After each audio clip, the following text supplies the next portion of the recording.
Intro to the executive branch. Now, the head of the executive branch obviously is the president. So we're going to start our journey through the executive branch by starting with the gentleman that heads it.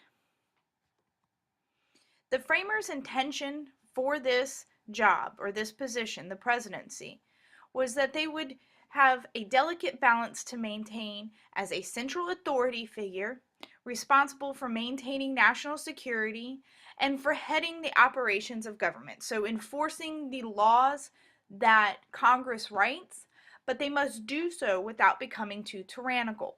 So the delicate balance is that the president must be the central authority responsible for maintaining security and enforcing laws without being tyrannical like a king. The number one job of the president was to check the legislative branch. Congress is the strongest branch, and the president is supposed to the president is supposed to check Congress because Congress is the people's branch. The president is a branch that's not subjected to the will of the people. So if the people become a little bit too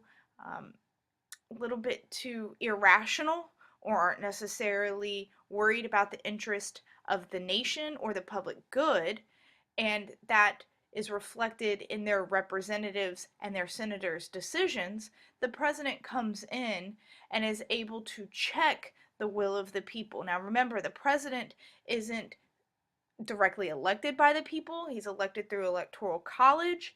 So that's how he is able to rein in the people and make sure that the people's branch, Congress, is doing what they should.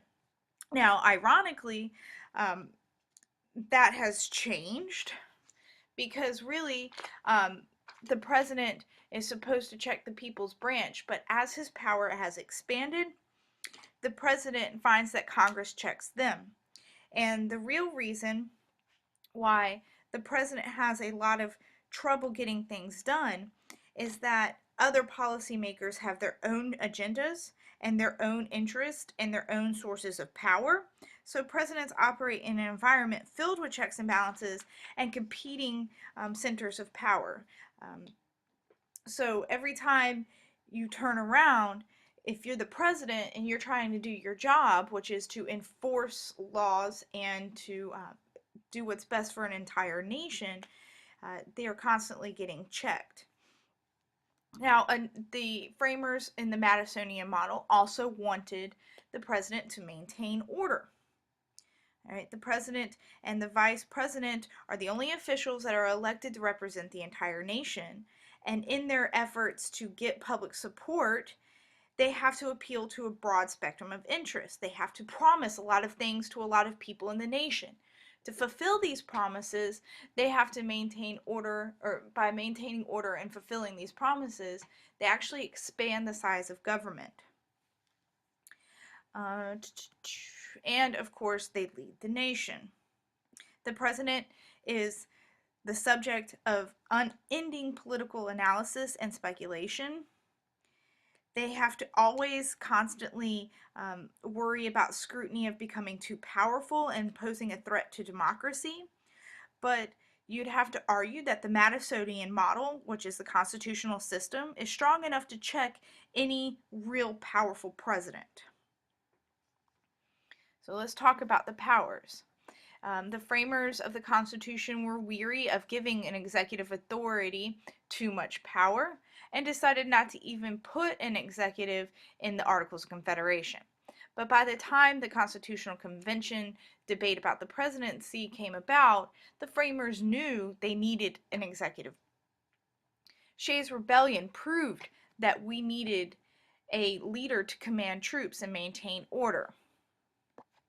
Now, the president does have very few powers, constitutional powers, that are given to the office.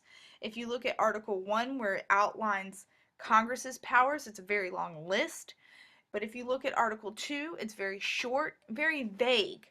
Now, when you don't give a lot of powers to an office, that means that that official can interpret the Constitution in a way to expand their powers. And we're going to talk about how the office of the presidency has been able to interpret a lack of powers into having more and more power. Now, why would the framers do such a thing? Of course, they did such a thing because they were afraid that the power of the presidency would become too much like a king. Okay, becoming president. Okay, you have the Electoral College, of course, where the popular vote of each state determines how many electoral votes the candidate will win. The winner has to receive 270 votes. You are elected for 4 years, and 4 years equal a term. And the 22nd Amendment, which was passed after FDR, said that you can only serve 2 terms, 2 full terms. Now, another way you can become president is if the president dies or is incapacitated, and vice presidents can, in the event that the president resigns or is convicted of an impeachment trial, that also means the vice president will become president. In the 25th Amendment, it establishes the procedures for filling vacancies in both the office of the president and vice president. Now we're going to talk about the roles of the president.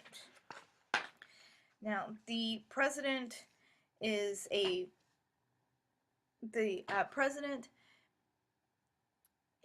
central figure of the United States.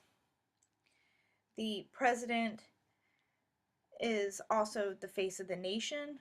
Even though that wasn't outlined in the Constitution, there are a lot of informal roles that the president plays and a lot of informal responsibilities.